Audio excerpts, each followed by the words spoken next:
بسم اللہ الحمدللہ والصلاۃ والسلام علی رسول اللہ۔ آئیے ایک اور دعا سیکھتے ہیں جو ہم جب گھر سے باہر نکل رہے ہوں تب پڑھتے ہیں۔ امہات المؤمنین میں سے ام سلمہ رضی اللہ تعالی عنہ وہ یہ فرماتی ہیں کہ جب بھی رسول اللہ صلی اللہ علیہ وسلم ان کے گھر سے باہر جاتے تھے تو وہ آسمان کی طرف دیکھ کر اس دعا کو پڑھا کرتے تھے، اور وہ دعا ہے اللہم انی اعوذ بک ان اضل او اضل او ازل او ازل او اظلم او اظلم او اجہل او یجہل علی۔ ماشاءاللہ یہ بہت خوبصورت دعا ہے جس کے 4 حصے ہیں اور ہر حصے کے 2 پارٹس ہیں۔ شروع کرتے ہیں انشاءاللہ۔ اللہم، اس کا معنی کیا ہوتا ہے؟ اے اللہ، انی، بے شک میں، اعوذ، میں پناہ مانگتا ہوں، بیکا، آپ میں، یعنی میں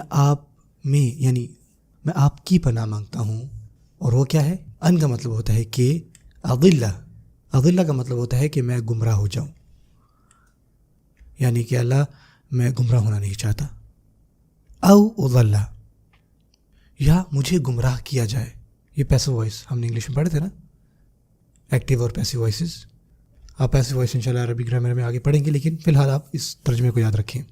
اضل یعنی مجھے اور کوئی گمراہ کر دے، یعنی اے اللہ میری حفاظت فرمائے کسی بھی برے کام کو کرنے سے، اور کسی کو یہ اختیار نہ دیں کہ وہ مجھے اکسائے کہ میں کوئی برا کام کروں۔